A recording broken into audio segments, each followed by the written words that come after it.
Welcome back to another episode of Living in Denver. As always, my name is Adam, and I'm really excited. Today, I'm going to be sharing with you a part of Denver that isn't really talked about as much as some of the bigger neighborhoods, and that's going to be Broomfield. Broomfield is located between Boulder and Denver off of Highway 36. I'll be going into a lot more depth into that part of Denver here shortly, but before I do, as always, my name is Adam. I'm a licensed realtor here in Denver, Colorado. Love making videos just like this one you're about to watch right now, but what I enjoy even more is just connecting with viewers like yourself. So my phone, my email, all that info is down below. Shoot me a text, give me a call. I would love to connect with you and hopefully find a few different ways that I can provide value today, regardless if you're looking to move to Denver now or 6 months or a year from now. I would just like to connect with you, so please reach out. And don't forget, hit that like and that subscribe button. So let's go ahead and get started today. Again, talking all about my pros and my cons of living in Broomfield outside of Denver, Colorado.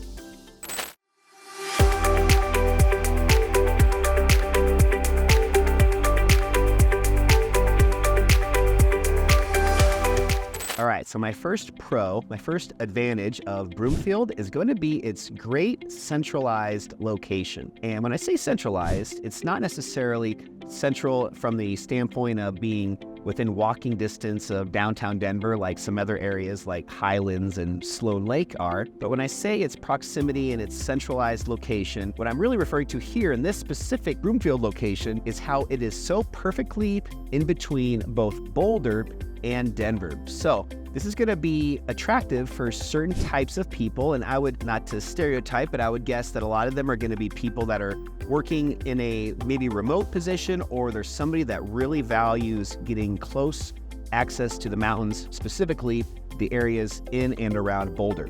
So Broomfield is located off of Highway 36, which is one of my favorite highways that connects Denver and Boulder. It does have still the potential of getting pretty bogged down with traffic, just like pretty much any highway in Denver does these days. But what I love about Highway 36 is it's quick.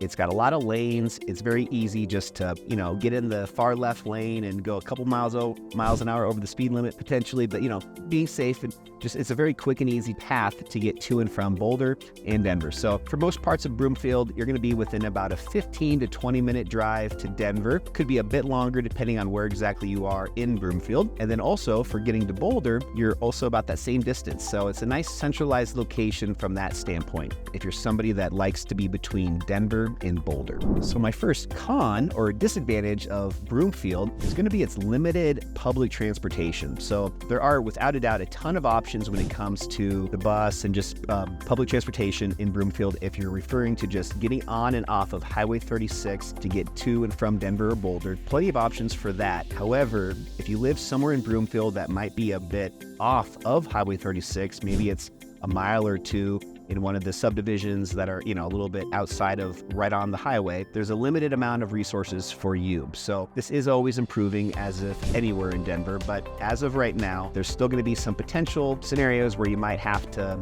either, grab a bike, have a friend pick you up, take an Uber. There are still some limitations when it comes to public transportation in Broomfield. But again, that's only if you are living somewhere that's not really right in that main thoroughfare where Highway 36 kind of breaks up Broomfield, not in half, but Broomfield is kind of split between Highway 36. So depending on where you are, that could be an issue. So my second pro of Broomfield is going to be the family-friendly environment. And what I refer to when I say family-friendly is there are some awesome activities to do in Broomfield if you have a family or maybe you're just a kid at heart. So a few of my favorites that I've taken a lot of my friends, I've taken my sister to a few times, is the Butterfly Pavilion. If you've never been here before, it's really, really cool. It's just this indoor massive greenhouse where there's tons of different butterflies. There's a few other creepy crawly type things going on in there as well, but predominantly it's all butterflies. They'll land on you. You can really be interactive and just a very fun, unique environment. If somebody hasn't experienced something like that before, that's a great place to check out. And then also Broomfield just has a lot of other things going on.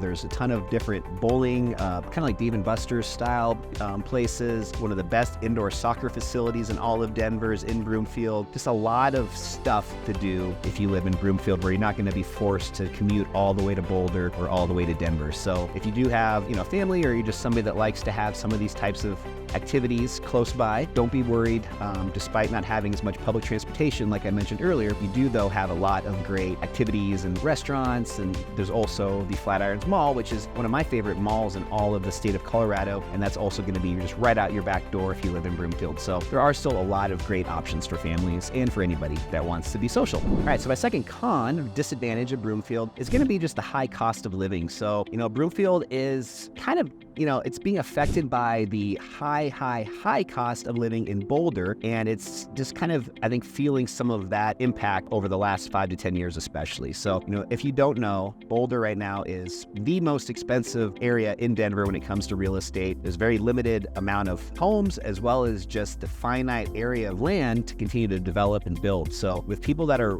really passionate about wanting to live in or around Boulder, because of this limitation, they're starting to have to move either further north, which would be into places like Longmont, Gun Barrel, or even Louisville, or they're going to have to go south and a little bit east, which is where Broomfield is. So Broomfield is, for one, kind of feeling some of that demand for Boulder people, starting to live a little bit further outside of Boulder into the Broomfield area.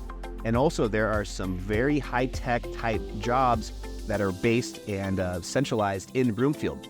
So if you have a job that is in one of these industries or companies, a lot of the higher end homes in Broomfield are feeling that effect as well, just because of, again, the demand for these high wage earners that are now in Broomfield and want to, have some nice homes to go home to at night. So for a couple of the companies that are in Broomfield, Vail Resorts, which operates the majority of ski areas in the country at this point, they have a headquarters in Broomfield. There's also some tech industry companies in Broomfield. So just a lot of, again, companies that have some pretty high wage earners, which are also affecting the quality of homes and some of these higher end homes. Broomfield is definitely expanding rapidly. And one thing that I love about this area is it has a lot of open land surrounding Broomfield, especially to the west. So there's plenty of opportunity for continued growth, more homes to be built. The one thing I will say that also is a bit of a negative when it comes to that, right now, Broomfield's developments are a little bit limited when it comes to amenities. There aren't a ton of master plan communities that have really gone above and beyond with parks and walkable trails and some of the stuff that I think is done very well in other parts of Denver, such as down in Highlands Ranch and also in Grant Ranch, both areas down in the southern Denver, Littleton area. Broomfield, I feel like some of the developments up here just haven't gone quite as far to provide their residents with, these types of amenities, which in my opinion are very, very important. So having some of those amenities is really important to me, and I think probably for a lot of my viewers as well. Just being able to get home after work in the evening and take your dog out on a walk, not have to worry about congested traffic and having to wait at stop signs and stoplights, just being able to kind of find some solidarity and some peace and quiet on your evening walk just to kind of wind down at the end of a long day. So Broomfield does have some of this, but I think that's one area that's lacking is their amenities when it comes to some of these developments. All right, and then my third advantage of why I do think that Broomfield has a lot going for it is kind of going off of the cost of living disadvantage that I just talked about. So my third and final pro is just going to be this thriving economy that Boulder and Denver are both witnessing day to day. I mean, it's continuing to grow every single day, and Broomfield is just in that perfect sweet spot between the two. So when it comes down to just some of these benefits of having that economy affecting Broomfield, again, talking about Vail Resorts, another big one is Ball, who does a ton of just drinkware. It's actually what the Denver Nuggets Stadium is named after, Ball Arena. Just some of these big companies that are coming into Broomfield, they're just realizing that this is a great area for companies to headquarter out of. So a lot of these companies are realizing that this is a great headquarters to be based out of because it is that perfect distance from Boulder and Denver, and it's just a very attractive place for a lot of employees to decide to live. So I think that this is only going to continue, especially since Broomfield is one of the few areas that has, in my opinion, the perfect blend of an area that has land that is still undeveloped, so there's opportunity to continue developing and expanding within Broomfield. However, it's in a part of Denver that is much more desirable, in my opinion, than the only other open areas that are remaining around Denver. So as an example, Erie, Brighton, some of these developments right now that are just north of Denver are also seeing growth and expansion. However, they're in a part of the state that's further away from the mountains. It's a lot more flat. They do have great views of the Rocky Mountains from a distance, but what makes Broomfield so cool is it still also has this opportunity for growth, but it's located west and northwest of Denver, which is allowing it to be much closer to all these great outdoor recreational opportunities that are still a lot closer of a commute to get to, even on weeknights after work. So you're in a position where you can get to a lot more fun activities, in my opinion. So I think that is only going to be realized by more and more people, and Broomfield is always going to have that really special advantage where it is in that sweet spot between Denver and Boulder. If you're a family, I would definitely recommend also checking out niche.com because they do some great work when it comes to recommending schools and even school districts. And in this part of Denver and Broomfield, you are very close to some of the best schools in the entire state. So, Boulder School District is always rated in the top 3, but also Adams 12, which is part of Erie and Brighton. There's parts of Broomfield that are also in this school district, which was another one of the top 3 in the state. So if you are a family, definitely check out niche.com because that could be a big pro when it comes to finding your next home if you are looking at school districts and which are at the top of the list. All right, and then my third and final con of why Broomfield for some might not be the best place is going to go to the point of congestion and traffic. So as I said at the very beginning of the video, everywhere in Denver, all the major highways are experiencing their time during the day that's backed up and congested. Highway 36 which is going right through Broomfield, the only road you're really going to need to take if you're trying to get up to Boulder or down to Denver. It has a reputation of being even worse than some of the other major highways like I-25 and even I-70. And I think part of the reason for this and why I personally have it, as a highway that I really don't enjoy driving on all the time is just the level of safety. So Highway 36, I don't know what the reasoning is for this, but it's one of these roads where you could be going 70 miles an hour and then out of nowhere, traffic is a dead stop.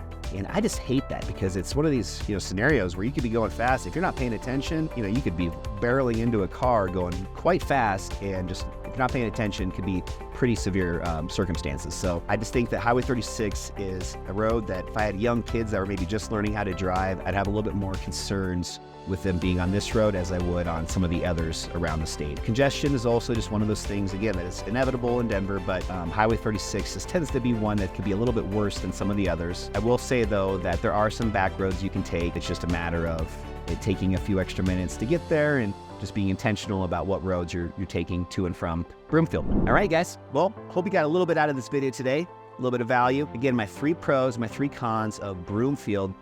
I apologize for not having more aerial drone footage to share with you on this part of Denver like I typically do with my other featured neighborhoods on my YouTube channel. The reasoning for that is there's actually a private airport. When I say private, I meant to say it's just a small municipal airport known as Rocky Mountain. And they are right behind the Flatirons Mall in the heart of Broomfield. And if you know anything about flying drones, there are restricted airspaces, and there happens to be one in Broomfield because of the proximity of this airport. So I apologize for not having more aerial footage to share with you so you can see a little bit more firsthand what Broomfield exactly looks like. But if you have any questions or are curious and want to learn a little bit more about Broomfield, I'd recommend to just reach out to me, my phone number, my email, all that info's down below, and we can still, connect. And if you have specific questions that I can help answer, I'd love the opportunity to do so. And if you haven't already, I've got free guidebooks on everything you need to know when it comes to buying or selling a house, as well as new construction homes. There are quite a few new construction homes in Broomfield, so this could be of value to you if you are interested in Broomfield. So all 3 of those guidebooks are also linked down below. Download a free copy of it, and hopefully you get some value from that as well. But for the rest of today, I hope you enjoy your afternoon, your evening, whatever time of day it is you're watching this. And don't forget, every week I release new episodes just like this. So make sure you tune in next week on an all-new episode of Living in Denver. I'll see you then.